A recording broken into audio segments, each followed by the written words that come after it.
प्रणाम। मैं संजय कुमार।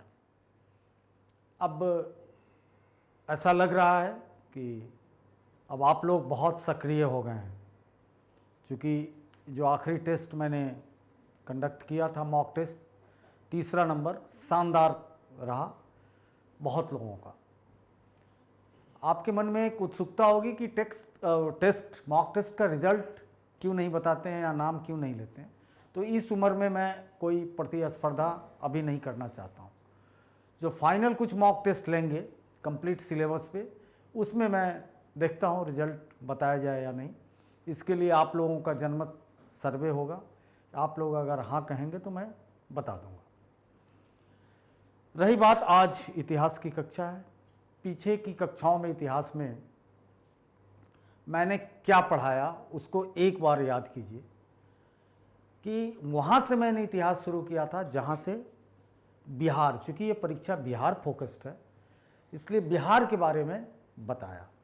यानी 16 महाजनपद से शुरू किया, जिसमें बताया कि 3 महाजनपद बिहार में थे और कैसे कैसे उसका विस्तार हुआ। अशोक से लेकर बाह्य आक्रमणकारी शक, कुषाण, पार्थियन, शक, पार्थियन, कुषाण के बारे में बताया। उसके बाद हड़प्पा सिविलाइजेशन की चर्चा की। हड़प्पा सिविलाइजेशन टोटली डिफरेंट है। भारत में कई बार बता चुका हूँ कि भारत के इतिहास को 2 खंडों में पढ़ना होता है, या बेहतर होगा ये कहना कि इतिहास को देखना होता है। एक बहुत बड़े इतिहासकार हुए हैं अपने देश में, आरसी मजूमदार। मजूमदार साहब स्वतंत्रता आंदोलन के दौर को भी अपने कलमों से कैद किया है।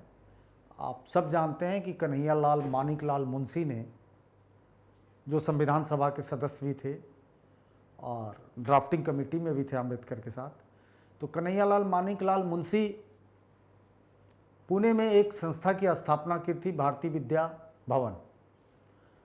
वो बड़ी शानदार चीज़ है हमारे प्राच्य थॉट को समझने के लिए, भारत के इतिहास को समझने के लिए बहुत काम हुआ उस संस्था के द्वारा। तो उसी संस्था ने आरसी मजूमदार से आग्रह किया कि भारत के इतिहास को कलमबद्ध किया जाए। 11 वॉल्यूम में पूरे इतिहास को कलमबद्ध किया गया, जिसमें से फ्रीडम स्ट्रगल का पार्ट उन्होंने खुद लिखा भी आरसी मजूमदार ने और एडिट भी किया। वैसे आरसी मजूमदार की बड़ा जेनरिक उसी किताब से निकल के पतली सी किताब प्राचीन भारत का इतिहास भी है। तो क्या कहते थे वो? कहते थे इतिहास पढ़ने की चीज़ नहीं है, इतिहास को सदैव तटस्थ भाव से देखिए। जैसे ही इतिहास में पूर्वाग्रह आप लाएंगे या कोई खास दृष्टि से उसका अध्ययन करेंगे तो इतिहास नहीं पढ़ पाएंगे, कुछ और पढ़ेंगे। और बड़ा बेबाक हर जगह उनकी टिप्पणी रही है। हम लोग उससे बहुत हद तक सहमत रहते हैं। तो मैं पुनः आग्रह कर रहा हूं कि इतिहास को अगर पढ़िए तो हाथ से निकल जाएगा, अगर उसको देखिए गौर से। क्योंकि इतिहास के अध्ययन के बिना कोई भी जीवन में कार्य को आप सफलतापूर्वक नहीं कर सकते। क्योंकि अनुभव की जननी है इतिहास। इतिहास एक इतनी बड़ी संपदा है जो अनुभव से भरी हुई है कि किन परिस्थितियों में मानव ने क्या किया। और चूंकि वो चीज़ प्रूवन फैक्ट है, उस सत्य को अकाट्य सत्य है कि आखिर कुछ उसमें से अच्छा सॉल्यूशन निकला होगा, तब तो हम अभी अस्तित्व में हैं। हमारे परिवार ने अच्छा किया होगा, हमारे राज्य ने, हमारे गांव ने, हमारे देश ने, तब तो हमारा अस्तित्व है। हम तो उनके उत्तराधिकारी हैं। इस दृष्टि से इतिहास को पढ़ना होता है। आम लोगों में जो इतिहास को नहीं समझते वो रिजेक्शन मूड में रहते हैं, खारिज कर देते हैं। बड़ी अजीब परंपरा चली है अपने बिहार के समाज में, खासकर देखता हूँ कि अपने बाप दादे को भी वो खारिज कर देते हैं, क्योंकि उनसे उम्मीद करते हैं अरे मेरे पिताजी ने ये काम नहीं किया। जैसे दिल्ली में किंवदंती है कि फलाना कॉलोनी 100 रुपये गज बिकता था ज़मीन, वो भी किस्तों में बिकता था, आज करोड़ों का है। तो चाहते तो खरीद लेते। ऐसा कुछ नहीं होता, ऐसा कुछ नहीं होता। इतिहास केवल डार्विन के उसी सिद्धांत पे है कि सर्वाइव के लिए संघर्ष होता है, हम फिटेस्ट हैं, हम यहाँ हैं।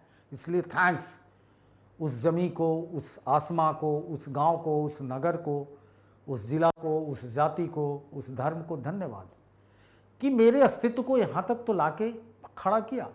अब हम क्या करें, ये अपने आप से पूछने का एक बड़ा सवाल है कि हमने क्या निर्णय किया, हमने अपना इतिहास कैसे रचना है।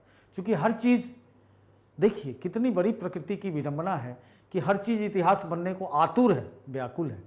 अभी हम पढ़ा रहे हैं ये क्लास इतिहास बन जाएगा और इतिहास को फिर इतिहास के रूप में आपको पढ़ाया जाएगा, आपके सामने परोसा जाएगा। क्योंकि वीडियो एडिट होगा, जो मतलब क्लास एडिट नहीं होता है, आगे पीछे लगता है, तब जाके ये टेलीकास्ट होगा। और इस प्रोसेस में चूँकि अग्रिम वीडियो बनता रहता है, हो सकता है कि ये वीडियो 3 दिन बाद आप देखेंगे, तो ये भी इतिहास का वीडियो इतिहास बन के आपके पास पहुँचता है। क्या कमाल की चीज़ है।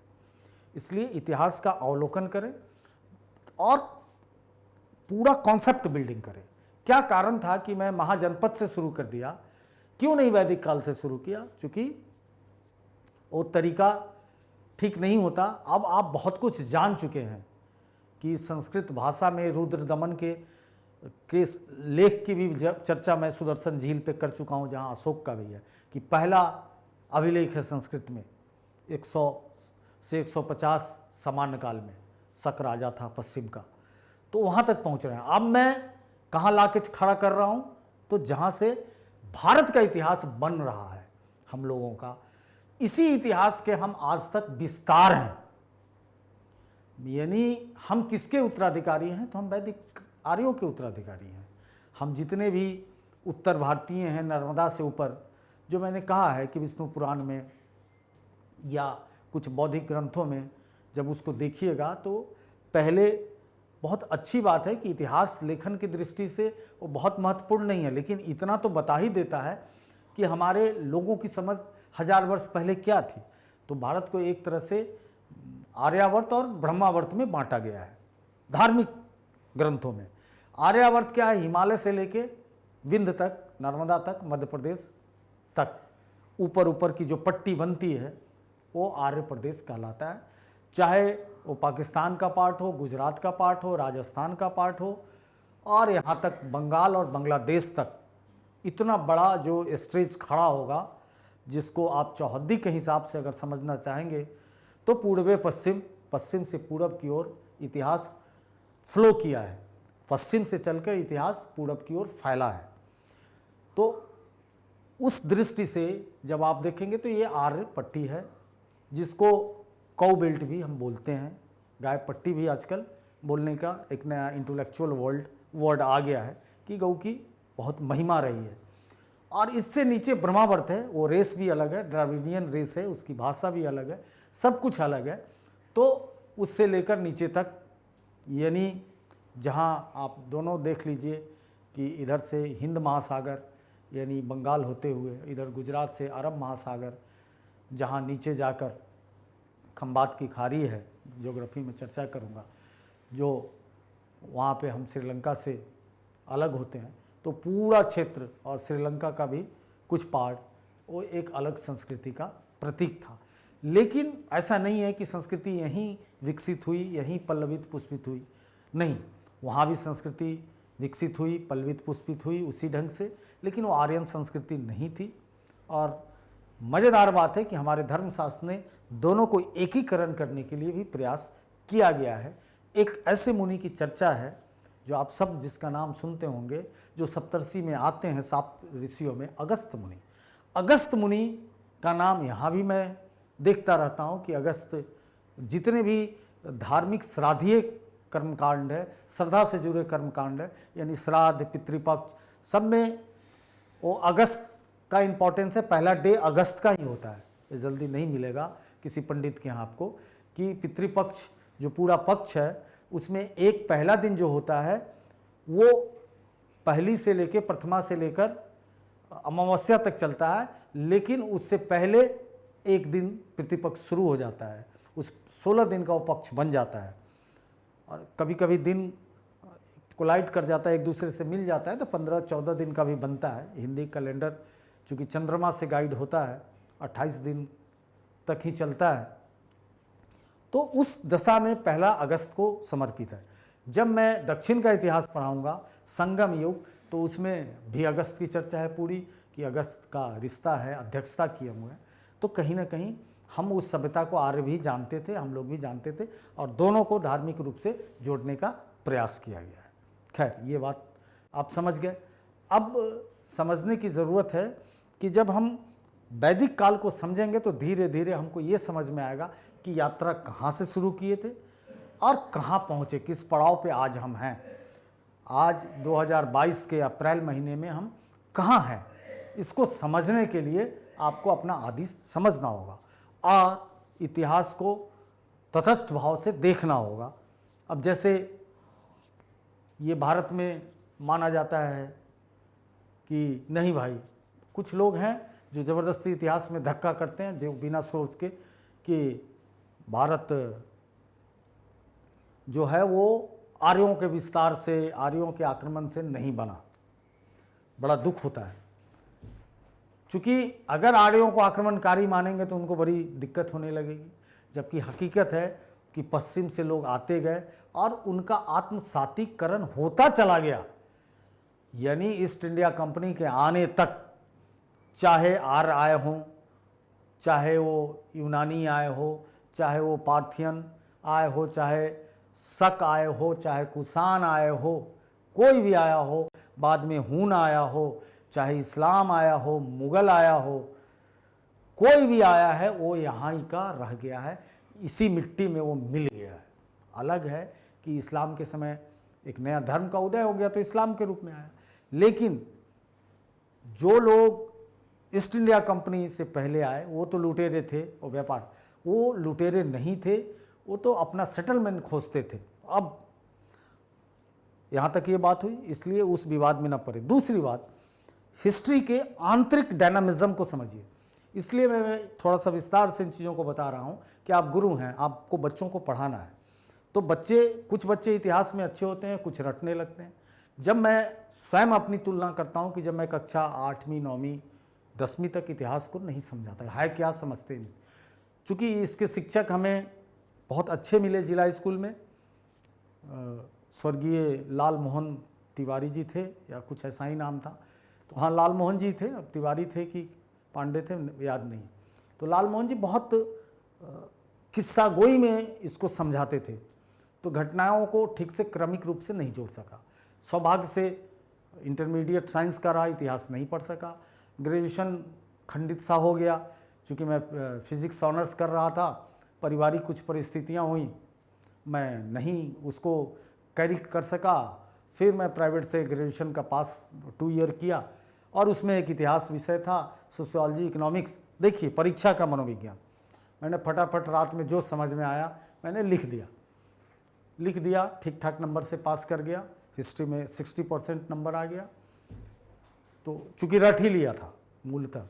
उसके बाद दिल्ली यूनिवर्सिटी आ गया, यहाँ ऑनर्स का 1 साल का ब्रिज कोर्स किया, और उसके बाद जब दिल्ली यूनिवर्सिटी में आया तब लोगों से मिला तो इतिहास को समझने लगा। लगभग एमए तक 3 साल इतिहास को समझने में लगा, बहुत सारी चीज़ों को पढ़ा, बहुत डिस्कोर्स में गया।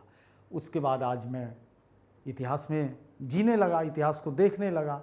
जितनी अच्छी किताबें हैं कोशिश करता हूँ पढ़ने की, उसको उसी समय देखने की, तो पढ़ा, तब जाके पूरा कॉन्सेप्ट क्लियर हुआ। तो मैं चाहता हूँ कि बच्चों को कहानी के रूप में इतिहास बताएं, लेकिन उसे ये ज़रूर बताएं कि इतिहास बनता किन चीज़ों से। इतिहास गुड्डे गुड्डी की कहानी नहीं है, राजा रानी की कहानी नहीं है, कौन कब तक शासन किया, वो सारी बातें नहीं है। वो अप्रोच ख़त्म हो चुका है, उसको हम बोलते हैं political approach of the history. ये अप्रोच था, आज़ादी तक था, देश जैसे जैसे आज़ाद हुआ और अलग अलग हिस्ट्री लेखन की अलग अलग परंपरा चली, अलग अलग उसको स्कूल्स बोलते हैं। नेशनलिस्ट स्कूल बना जो राष्ट्रवाद के दृष्टि से इतिहास लिखा, उपनिवेशिक स्कूल था जो अपने औपनिवेशिक दृष्टि से इतिहास लिखा। उसके बाद वामपंथी लोगों का आया जो साइंटिफिक टेम्परामेंट से इतिहास लिखा, जो साक्ष्य थे 100% उसको चेक किया और उसको डिस्क्राइब कर दिया। जो सबसे मॉडर्न थॉट माना जाता है इतिहास लेखन का, कि साक्ष्य आधारित इतिहास होना चाहिए। जो चीज़ साक्ष्य पे नहीं है वो नहीं चलेगा। उसको ज़बरदस्ती हम किसी गप से नहीं करेंगे। स्रोत को रिसर्च कीजिए, स्रोत को चेक कीजिए, तब जाके वो चीज़ें एक्सेप्ट होंगी। उसके बाद आजकल जो चला हुआ है एक बहुत बड़ी धारा, हमारे दिल्ली यूनिवर्सिटी के ही कुछ प्रोफेसर हैं जो अब कैम्ब्रिज चले गए, और जन्मदाता रंजीत गुहा हैं जो शुरू से कैम्ब्रिज रहे। सबअल्टर्न स्टडीज़, निम्न वर्गीय प्रसंग जिसको कहते हैं, जो मास को इतिहास में एस्टैब्लिश करता है, मास के पार्टिसिपेशन को ढूंढता है। तो कुल मिला के ये देखने की ज़रूरत है कि उसके बाद सब लोग सतर्क हो गए इतिहास लेखन में। जब तक साक्ष्य और प्रमाण नहीं, अब तो विज्ञान का युग है, हर चीज़ को हम चेक कर सकते हैं। जब से कार्बन डेटिंग की चीज़ आ गई कि हर चीज़ का तिथि अंकन हो सकता है, lab based forensic science based इतिहास हो गया, तो अब ज़्यादा गप करने की ज़रूरत नहीं है। तो जब इस कसौटी पे इतिहास देखेंगे तो इंटरनल डायनामिज्म करेंगे कि फैक्टर्स क्या थे इतिहास बनने के, आखिर आर्य क्यों आए। तो बड़ी मज़ेदार घटना हुई कि कभी मैप लेके देखिए, क्योंकि क्लास में मैप दिखाऊंगा तो मेरे समझ से शोबाजी हो जाएगा, जो आजकल के टीनेजर्स करते हैं, कभी मैप पे भागते हैं, कभी इधर भागते हैं, तो ध्यान आकर्षित नहीं होगा। इसलिए कभी कभी मैप देखा कीजिए कि काला सागर आजकल बड़ा चर्चा में है, उसी के मुहाने पे यूक्रेन है। तो काला सागर और यूराल पर्वत ऐसे है, नॉर्थ साउथ, थोड़ा ईस्ट नॉर्थ ईस्ट में यूराल पर्वत है और काला सागर, उसके बीच जो एक मैदान है, उसी मैदान में बड़े पर्याप्त मात्रा में घोड़ा, धीरे धीरे घोड़ा का विकास हुआ होगा बायोलॉजिकल ढंग से, तो घोड़े खूब मिलते थे। घोड़ा ही वो शक्ति है। याद रखिए कि आर्यों को लाने में पश्चिम से कई टोली आए, फैल गए, कोई अफगानिस्तान गए, कोई ईरान गए, फैलते चले गए। उसी में से कुछ कुनवा हिंदुस्तान में भी आया, लेकिन लाने वाला क्या था, वो फैक्टर्स क्या थे, तो घोड़ा। आर्य सभ्यता का जो सबसे बड़ा प्रतीक है वो घोड़ा है। अगर घोड़ा नहीं होता तो आर्य नहीं आ पाते। घोड़ा हो गया और रथ जान गए, और रथ भी कैसा जान गए, तो पहिया वाला, लकड़ी का ही बनता था पहिया, लेकिन वो पहिया चूंकि पूरा हॉलो होता है तो चल नहीं सकता, दब जाएगा। तो उसमें स्पोक्स, जो साइकिल का स्पोक्स देखिए, हर गाड़ी में स्पोक्स होता है, क्यों, तो उसके परिधि को सपोर्ट करने के लिए। तो आर्य को मिल गया।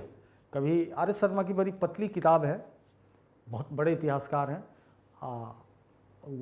आर्य और घोड़ा, वो शायद मिलती अगर हो कहीं, बहुत पतली है तो पढ़ा जा सकता है।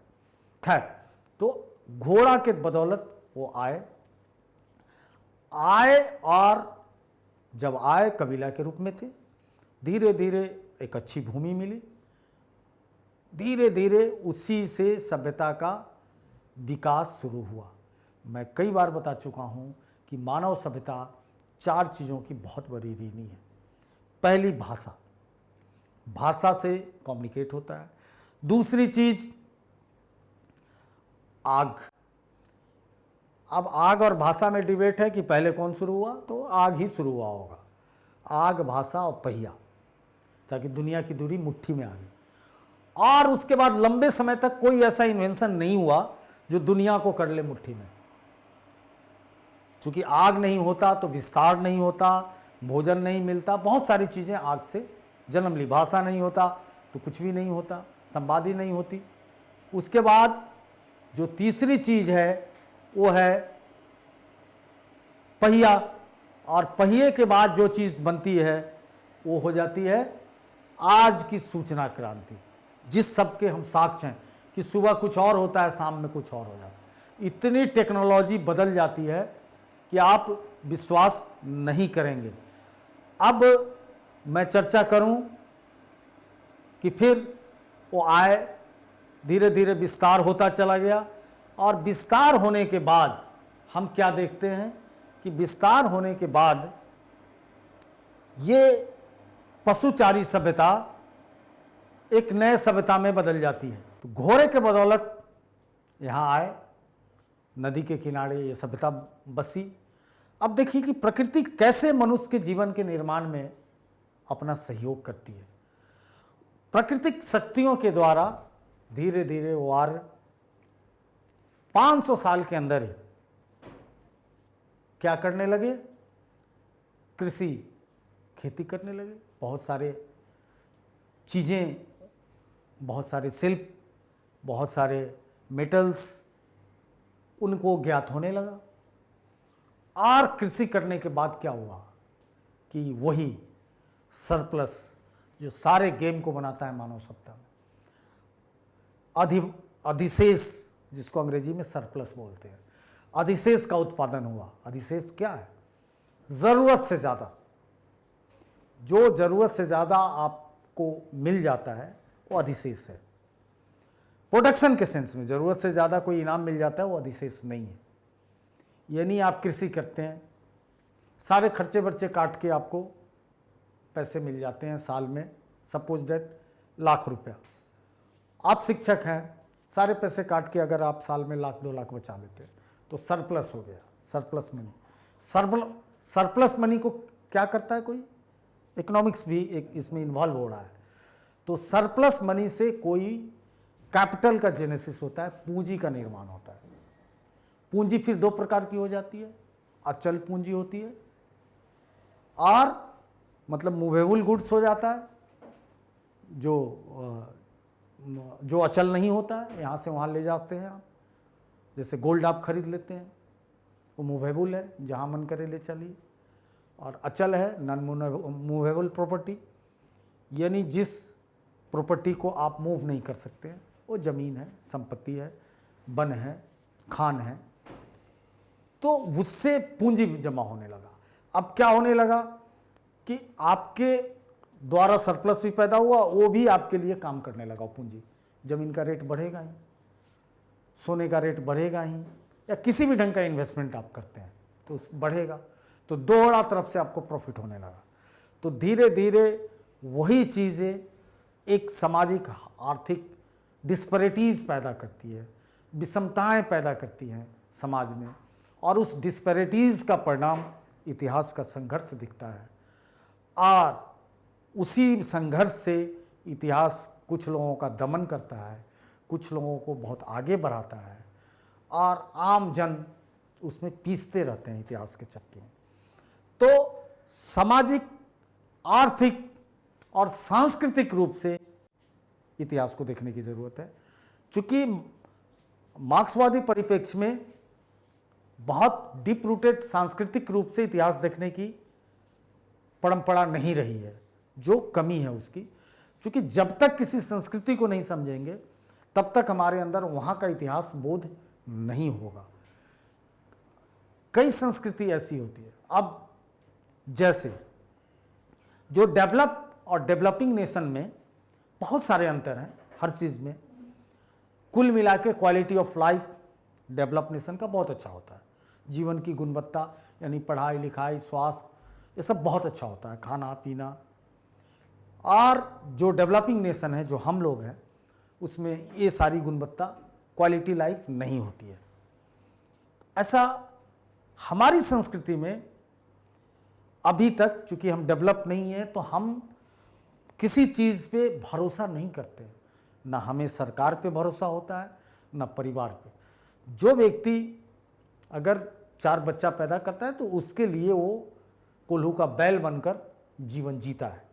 लेकिन ठीक इसके विपरीत पश्चिम में क्या होता है कि अपने लिए कोई नहीं जीता है, वो आने वाली पीढ़ियों के लिए जी जाता है थोड़ा बहुत, और अपनी ज़िंदगी को बड़ा सुखद बना के जीता है।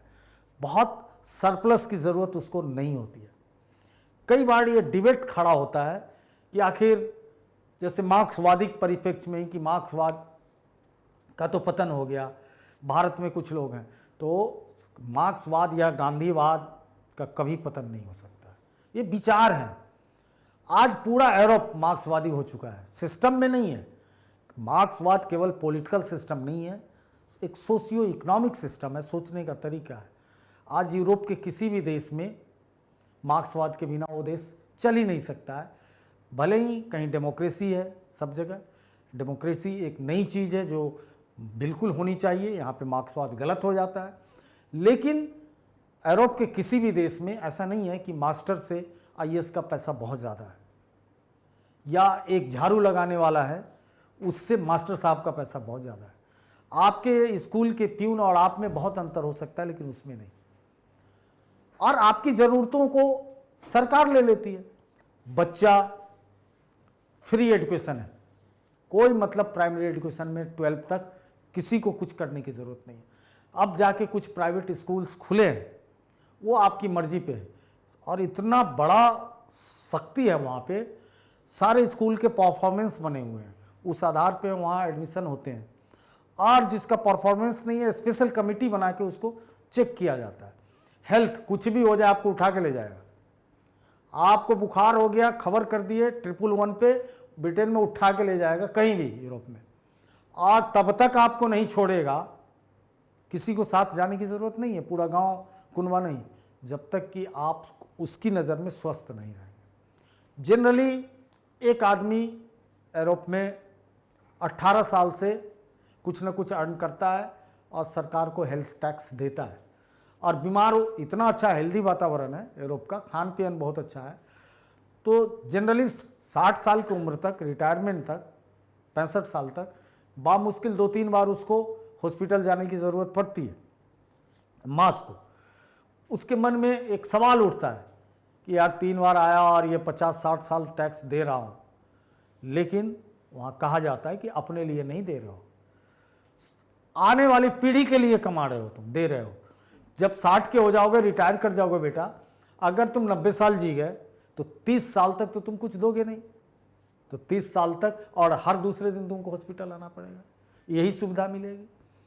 तो क्वालिटी ऑफ लाइफ में स्टेट का इंटरवेंशन बहुत पावरफुल है। हमारे यहाँ विड्रॉल सिंड्रोम पर स्टेट चल रहा है, स्टेट अपने दायित्व को खत्म कर रहा है, और पारिवारिक दायित्व, बीमार बच्चा, हर चीज़ का टेंशन है कि बच्चा ठीक स्कूल में पढ़े, ये बहुत बड़ा प्रॉब्लम है। पैसा देने के बाद ठीक स्कूल नहीं मिले, प्राइवेट स्कूल में गारंटी नहीं है, सरकारी स्कूल की वही दशा है। कहाँ जाए आदमी, सारा पैसा कमाता है, ट्यूशन। अब बताइए कि एक अनट्रेंड टीचर बिना बाल मनोविज्ञान को समझे हुए कैसे पढ़ा सकता है? जो ट्यूशन की इतनी भरमार है, बिना बीएड और डीएलएड किए हुए कैसे पढ़ा सकता है? मेरे पड़ोस में बच्चों पे मैं प्रयोग करता रहता हूँ, तो एक का बच्चा 12 में है, 11th में, खेलने में बहुत विश्वास करता है। वो बहुत परेशान है कि सर मैं ट्यूशन भी कराता हूँ, स्कूल भी जाता हूँ, ये पढ़ता नहीं है। 10वीं में मैंने कहा था कि 10वीं तक इसको कष्ट है, चूँकि इसकी कोई रुचि मैथ में नहीं है, कोई रुचि विज्ञान में नहीं है, अंग्रेजी में नहीं है, ये बच्चा गांव से आया, पढ़ने दो। 10वीं पास कर गया लॉकडाउन की कृपा से। अब मैंने कहा जो इसके चॉइस के सब्जेक्ट हैं 2, history, political science, physical education. हम बोले बिल्कुल, इस बच्चे को तुम मान लो। अब मैं तुमको क्या समझाऊं कि ये रूसो स्कूल का है, जो कहता है कि प्रकृति के अलावा हर चीज़ मनुष्य के व्यक्तित्व को नष्ट करती है। ये जॉन डीवी के स्कूल का नहीं है कि बहुत प्रैक्टिकल होकर लाइफ को सोचेगा, और ना स्ट्रेट प्लेटो वाला है, खुद सोचिए। तो क्या करें सर? हम बोले बिल्कुल करने दो इसको, 12वीं कर जाएगा। 12वीं करते ही फिजिकल एजुकेशन में इसको डाल दो, चूँकि खेलने में बहुत इसकी रुचि है, और फिजिकल एजुकेशन का पूरा सिलेबस मैंने उसको समझा दिया। बोले दिल्ली में भी अलग से एक यूनिवर्सिटी फिजिकल एजुकेशन की खुली है, बगल में हरियाणा में है, बहुत सारे हैं, डाल दो। यूपी के रहने वाले यूपी में है, डाल दो, और वहाँ पीएचडी तक वो कर सकता है। उसकी रुचि पहचानो, रुचि पहचानेगा नहीं, अरे इसको मैथ नहीं आता है, इसको इंग्लिश नहीं आता है, ज़बरदस्ती उसकी रुचि को देखिए और उसमें संगत दीजिए, कहीं भी जाकर वो बहुत बड़ा आदमी बन सकता है। और कई उदाहरण मैं दे चुका हूँ खैर इसमें। और अल्टीमेट जिसकी मैं पूजा खुद करता हूँ, स्टीव जॉब, एप्पल का मालिक, जिसके बारे में बता चुका हूँ या आप लोग सुन भी चुके होंगे। तो इतिहास के उस प्रोसेस को, मेकिंग को समझिए कि फिर कैसे सोशियो इकोनॉमिक और सारी चीज़ें इतिहास से जुड़ती हैं। वही फोर्स है जो आंतरिक फोर्स है, बल है, जिस बल पे इतिहास दौड़ती है, लुढ़कती नहीं है। और राजा महाराजा साइड से पढ़ने लगिएगा तो इतिहास लुढ़कती रहेगी, हिंदू मुस्लिम एंगल से पढ़िएगा तो इतिहास लुढ़क जाएगी। तो इतिहास को मानवीय विकास के रूप में पढ़िए। अब जब आर्य कहाँ से आए, कैसे आए, जब आप जान जाएंगे तो आपके मन में मानवता के लिए प्यार होगा, इतिहास दौड़ता है। तो चलिए, अब मैं, ये पृष्ठभूमि हुई इस कक्षा की, अब मैं वैदिक काल पे फटाफट जरा ऋग वैदिक को मैं समझा दूं कि जो मैंने तैयार करके लाया, कि अब इसलिए पीपीटी देखना पड़ता है कि मैं भटक जाऊंगा तो फिर और लंबा क्लास चला जाए। जो आर्य थे, अगर आपसे पूछता है हु वाज आर्य, तो आर्य एक नस्ल है। आर्य ये नस्ल मध्य एशिया, यूरोप यानी पश्चिम के सेंट्रल पश्चिम से आता है यह नस्ल, और जहां भी यह फैला है, जिस क्षेत्र में यह फैला है, वहां कमोबेश सबकी संस्कृति एक ही रही है। जैसे ईरान में हमको साक्ष्य मिलता है अग्नि पूजा का, पूरा मुस्लिम कंट्री है, शिया मुसलमान कंट्री है, अग्नि पूजा है। तो कमोबेश सबकी संस्कृति, सबकी भाषा, हम वही भाषा बोलते हैं। यही ग्राउंड पे हिटलर ने चैलेंज कर दिया था यहूदियों को कि ये रेस नहीं, हम तो आर्यंस हैं। और इसी आधार पे उसने कहीं ना कहीं नेताजी सुभाष चंद्र बोस की बहुत इज्जत की थी कि वी आर आर्यंस, हम आर्य नस्ल के हैं। स्प्रेड करता है आल यूराल पर्वत से लेके चारों ओर, जैसे तिलक जैसे राष्ट्रवादी भी कहते हैं कि यूराल पर्वत से निकलता है, वहीं से स्प्रेड कुनबे में करता चला गया। घोड़ा मिल गया, कोई दिक्कत थी नहीं, पैदल चलना नहीं था, एक अच्छी सवारी तेज थी। आज तक घोड़ा का इंपॉर्टेंस है। तो जब वो स्प्रेड किया तो उसकी भाषा एक ही है, उसको भारतीय यूरोपीय भारोपीय भाषा कहते हैं। जो हमारी भाषा है वही यूरोपियन भाषा है, बहुत अंतर नहीं है। बहुत सारे शब्द एक दूसरे से मिलते हैं, बहुत सारे के मतलब एक मज़ेदार बात है कि एक आदमी मुझसे पूछता है कि यार बृहस्पति कितना एग्जैक्ट शब्द है कि बृहस्पति हम लोग बोलते हैं, तो बिफोर फ्राइडे बृहस्पति बन जाता है। और इस्लामिक भाषा में जुमेरात बृहस्पति बन जाता है। तो बहुत सारे ऐसे शब्द खोजेंगे। और हिंदी की तो मज़ेदार बात है कि सारे संस्कृत के शब्द के अलावा कहाँ का शब्द इसमें नहीं है। इतने तुर्की के इतने ज़्यादा शब्द हैं, वो बाबर के चलते या उस प्रभाव के चलते, मुग़ल काल के चलते, उससे पहले व्यापारियों के चलते, चूँकि उर्दू लश्करों की भाषा थी, व्यापारियों की भाषा थी, लिंगा फ्रिंका थी, मतलब जिस भाषा में एक दूसरे से बात करें। तो भारोपीय भाषा सबका था, इसलिए भाषा एक ब्रॉडर पर्सपेक्टिव में बता रहा हूँ। अब एग्जैक्ट तो इतना डिफरेंस अगर गौर से देखेंगे तो बजिका और मैथिली में हो जाता है, जबकि एक ही है, लेकिन बोलने के तरीके में हो जाता है। बजिका में सम्मान सूचक शब्द बहुत कम है, मैथिली बहुत सम्मान सूचक भाषा है। हिंदी में आ जाइए, हरियाणवी हिंदी, हरियाणा एक भाषा के आधार पर बना राज्य है। पंजाब से इसलिए अलग हुआ कि हमारी भाषा अलग है, हिंदी है, लेकिन हरियाणवी हिंदी और कौरवी हिंदी, मेरठ की हिंदी में अंतर है जो बहुत नज़दीक है। और परिष्कृत हिंदी जो हम लोगों का है, तो लगता है कि हरियाणा का लोग लठ मार रहा है, वो तो ठीक से बात ही नहीं कर रहा है। तो एक ही भाषा थी, और लोग भारतीय यूरोपीय परिवार की भाषाएं बोलते हैं। मूल निवास वही मध्य एशिया था। जिन पशुओं को जानते थे तो कुत्ता, बकरी, घोड़ा को जानते थे, और ये सब लोग जान रहे हैं। उस समय के जितने लिटरेचर को देखा जाता है, चूंकि ठीक ऋग्वेद के काल का ही अवेस्ता एक ग्रंथ है। अवेस्ता जो है उसमें भी सारी चीज़ें कमोबेश मिलती हैं, तो उससे ये सिद्ध होता है। उसके बाद भुर्ज है, पाइन, मैपिल है, ये सारी चीज़ें हैं समान रूप से दोनों भाषा में मिलती है। ये लोग पशुचारी थे, कोई कन्फ्यूज़न नहीं। कृषि अभी इनके लिए नहीं था, थोड़ा बहुत कहीं रुकते थे, हो गया तो काट लिया, फल हो तो खा लिए। गौन धंधा, प्राइमरी पशुपालन, बिल्कुल 100% पशुचारी। उसके बाद समाज पुरुष प्रधान, नाम रखने की प्रथा थी। अब माँ के नाम पे भी नाम रखा गया है, जैसे माते पुरुष का नाम मिला है, लेकिन इसका मतलब ये नहीं है कि स्त्री प्रधान थी। पुरुष प्रधान था, आज भी पुरुष प्रधान है, कोई चेंज नहीं। घोड़ा का आगमन वही लगभग इनका मानना है कि यूराल पर्वत के बीच 2000 सामान्य काल से पूर्व घोड़ा मिल गया इनको। घोड़ा जब मिल गया बहुत ज़्यादा, तब जाके इनका विस्तार हुआ। भारत आने के क्रम में मलेशिया में रुके, जो 5 देश मैं बता चुका हूँ। मलेशिया का कजाकिस्तान, तजाकिस्तान, उज्बेकिस्तान, किर्गिस्तान, वहाँ रुके, ईरान रुके। उसके बाद ये भारत एंट्री करते हैं। ऋग्वेद ऑथेंटिक इनकी किताब है, यानी मैं वैदिक काल का ऋग्वैदिक काल पढ़ा रहा हूँ। जिसका स्रोत कहाँ से है? मेरे पढ़ाने का पूरा स्रोत ऋग्वेद के ऊपर आधारित है। ऋग्वेद टोटल 10 मंडलों में है, खंड में है। पहला और 10वां बहुत नया है, दूसरा 7वां सबसे पुराना है। चूँकि लिखने का आविष्कार बाद में हुआ तो सब मौखिक था, इसलिए उसमें जोड़ना, घटाना, एडिट करना बहुत आसान था, बहुत वक्त मिला लोगों को, इसलिए मूल ग्रंथ के रूप में वो नहीं है। उसके बाद देखते हैं कि 36 बार ऋग्वेद में आर्य शब्द का प्रयोग हुआ है। और हिंद यूरोपीय भाषाओं का सबसे पुराना ग्रंथ हम ऋग्वेद को मानते हैं। उसके बाद ईरानी भाषा का अवेस्ता में ऋग्वेद जैसी समानता है। और एक जो बहुत इम्पॉर्टेंट चीज़ है इस काल को समझने के लिए, 4 अभिलेख।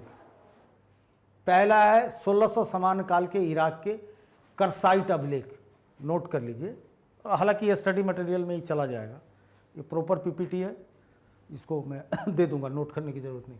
1600 समान काल के इराक के करसाइट अभिलेख, 1400 समान काल से पूर्व सीरिया से प्राप्त मितन्नी अभिलेख और में आर्यों का उल्लेख है। इस प्रकार के कोई अभिलेख भारत में नहीं मिले हैं डॉक्यूमेंट। ये दोनों भारत से बाहर मिले हैं। कहाँ मिले हैं? सीरिया में मितन्नी अभिलेख और करसाइट अभिलेख इराक में मिले हैं। इराक जो किसी समय दजला, फरात, मेसोपोटामिया की सभ्यता जिसको कहते हैं। इनके पास इक्विपमेंट्स क्या था जिसके चलते इन्होंने अच्छा किया? माइनरली समझिए कि कैसे कैपिटल फॉर्मेशन हुआ। तो कुल्हाड़ी जो ये लाए थे तांबे का था, लेकिन जो ये जान गए थे कुल्हाड़ी के अंदर छेद वाला कुल्हाड़ी कि कुछ लगा के डंडा और फलक्रम उसका मजबूत करने का, फिजिक्स की भाषा में, ताकि किसी चीज़ को काटने में सुविधा हो। ये बहुत बड़ी माइनरली इन चीज़ों को देखिए। छेद वाली कुल्हाड़ी, कांसे के कटोरे, खड का प्रयोग करते थे और ये सारी चीज़ें पश्चिमोत्तर भारत में मिली है। जो आर्यों की परिपाटी थी, घोड़े का बलिदान मिला है, कुछ जगह मिला है। अब ये समझने की ज़रूरत है, चूँकि स्टडी मटेरियल भेज दूंगा, इसलिए इस क्लास को, और एक ही क्लास बहुत लंबा ऋग्वेद में नहीं लिया जा सकता है। 3-4 और बातें बता दूं। ऋग्वेद में सबसे ज़्यादा जन शब्द की चर्चा हुई है, मतलब 275 बार। तो 275 बार जन शब्द की चर्चा हुआ। जनपद की कोई चर्चा अभी ऋग्वेद में नहीं है। 20 शब्द की चर्चा है, कई संदर्भ में हुई है, कबीले के संदर्भ में हुई है, और 20 से ही वैश्य बना है। ऋग्वेद में समाज के ये वैश्य, मतलब क्षत्रिय, ब्राह्मण, वैश्य, ये 3 वर्ग द्विज कहलाते थे जिन्हें पढ़ने का अधिकार था। बार बार दस्यु शब्द का प्रयोग हुआ है, लगता है यहाँ के लोकल लोगों को हराए होंगे। चूंकि ब्राह्मणों को दासियाँ देने की बात चली है, दस्यु की पत्नी रही होंगी, और वो किसी भी चीज़ में एक्सचेंज में गाय को दिया जाता था। गाय इनके लिए बहुत महत्वपूर्ण चीज़ हो गई। गाय से जुड़े कई शब्द हैं, गोवेष्टि, गाय को खोजना, चोरी होती थी, आइडियल समाज नहीं था, और सब एक दूसरे निकलते थे सारे कुनबे मिल के और गाय को खोजते थे। गोधना अतिथि को कहा जाता था, गोधन। तो गौ बहुत इंपॉर्टेंस रख रहा है ऋग्वेद काल में, जन इंपॉर्टेंस रख रहा है। ईश्वरीय सत्ता जो थी, बड़ा इंपॉर्टेंट चीज़ है कि ऋग्वेद के ईश्वर अब मजाक हैं, किसी मंदिर में नहीं मिलेंगे। इंद्र थे, इंद्र को पुरंदर कहा जाता था, किला तोड़ने वाला, और वर्षा के भी देवता थे। 250 बार ऋग्वेद में चर्चा है, बड़ी आदर है इंद्र की। दूसरी बात, ऋग्वेद में दूसरे नंबर पर अग्नि है, 200 बार उसकी चर्चा है। और अग्नि के 3 काम थे, आकाशस्थ ईश्वर और जमीनस्थ मनुष्य के बीच क्या करता था, भोजन पहुंचाता था, तो कम्युनिकेटर था। अग्नि के द्वारा ही जलाकर फील्ड को, मैदान को कितना दिन काटता, तो बसा गया। तो अग्नि सेटलमेंट में भी मदद किया, अग्नि भोजन पकाने में भी मदद किया, जंगली जानवरों से बचाने के लिए भी मदद किया कि घर के आगे बहुत बड़ा वो लगा दें, अग्नि जला के छोड़ दें, जंगली जानवर नहीं आते थे। वो लक्ष्मण रेखा थी अग्नि, तो अग्नि बड़ा इंपॉर्टेंट इनके लिए। वरुण की भी चर्चा है, वरुण जल के देवता थे। तो मोटा मोटी इस ढंग के ईश्वर की चर्चा है। समाज में बहुत कोई भेदभाव नहीं था।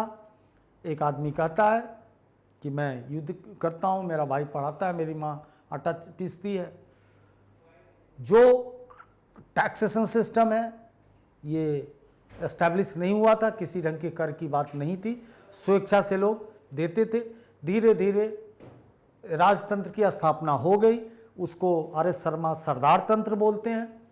जो सरदार तंत्र का मतलब है कि कोई जो कबीले का प्रधान था, उसको अनुभव हुआ, उसको बिना किए हुए, बिना शिकार किए शिकार मिल जाता था, खाने पीने की चीज़ मिल जाती थी, तो उसको बड़ा अच्छा लगा। धीरे धीरे वो अपने बच्चों को बनाने लगा, ज्येष्ठ उत्तराधिकार का नियम बना दिया, और एक तरह से वहीं से राजतंत्र की शुरुआत, सुगबुगाहट हो जाती है।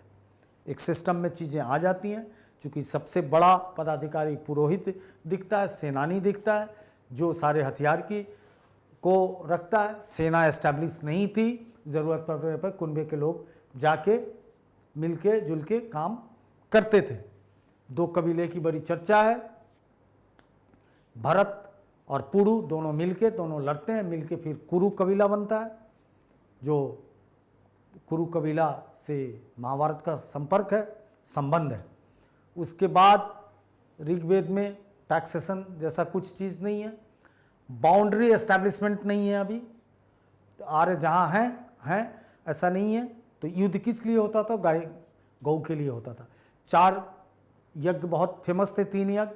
पहला राजसु यज्ञ, यानी जो राजा जैसा बनता था, जिसके हाथ में सत्ता आती थी, बहुत बड़ा यज्ञ करता था। उसके बाद अश्वमेध यज्ञ, जो बाद में बहुत पॉपुलर होता चला गया, लेकिन इसकी शुरुआत शुरू हो जाती है। और बाद से यज्ञ कर्मकांडीय यज्ञ था, ये बाद में एस्टैब्लिश होता है। इसके कुछ साक्ष्य मिलने लगते हैं, क्योंकि बहुत माइन्यूटली चीज़ों को अंतर किया जाता है। ये जान जाइए कि सब चीज़ की थोड़ी सुगबुगाहट होने लगती है और कई चीज़ें बिल्कुल चेंज कर जाती है। सभा समिति विदतगण थे, बहुत पावरफुल थे। इसके इजाज़त के बिना कोई कबीला प्रमुख कुछ नहीं कर सकता था। महिलाएं बड़ा स्वतंत्र थी, कोई बाल विवाह नहीं था। 17-18 साल की उम्र में शादी होती थी। नियोग प्रथा का आभास मिलने लगा है, विधवा विवाह का आभास मिलने लगा है। दोनों, नियोग प्रथा और विधवा विवाह में ये अंतर है कि ये माना जाता था कि किसी घर में कोई जवान पुरुष गुजर गया तो उसका फिर उस औरत का भरण पोषण कैसे हो, तो संतान के लिए वो अपने देवर के साथ बच्चा पैदा करने का उसको हक था। तो वो चीज़ थी। विधवा विवाह भी थी। कुल मिला के कोई बहुत बड़ा कर्मकांड नहीं होता था, सामूहिक स्तुति गान की थी और सब लोग करते थे। खेती के रूप में ये लोग ब्रीही शब्द की चर्चा मिली है, यानी चावल से भिग थे और जौ से। चावल बहुत बाद में आया, मोटा मोटी मान के चलिए अनाज में ये जौ को बहुत इंपॉर्टेंस देते थे, जौ का। और तिलहन दलहन, जो आज भी जौ तिल हम पूजा में यूज करते हैं।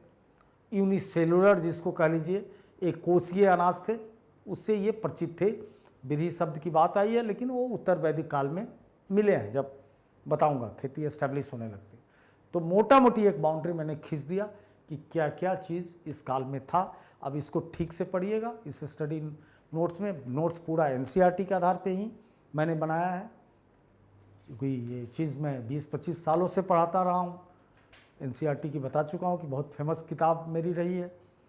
और दूसरी बात ये ध्यान रखना है कि इसका समय काल के मामले में कभी कंफ्यूज ना हो। 1500 सामान्य काल से पूर्व और 1000 सामान्य काल तक 500 साल का ये इतिहास है वैदिक काल का। और ये पनपा पश्चिम भारत में, जहाँ आज आप कह सकते हैं कि जिसका रिश्ता अफ़गानिस्तान से है, थोड़ा सा नीचे पाकिस्तान से है, अपने धीरे धीरे फैल के पंजाब है, उसमें थोड़ा सा पार्ट हरियाणा है, राजस्थान है और मेरठ तक पश्चिम उत्तर प्रदेश, दिल्ली है। यानी हड़प्पा संस्कृति वाला ही वो क्षेत्र है। उसके बाद धीरे धीरे ये फैलता है पूरब की ओर। तो ये हुआ, चूँकि कक्षा का समय बहुत हो गया, समाप्त करता हूँ। नोट से पढ़ें, टेस्ट इसका दें, कहीं कोई दिक्कत होगी तो फिर डिस्कस इसको करेंगे। जय Hind. Contact email straightforwardclasses@gmail.com. Phone number 90130111749. WhatsApp 8800740094.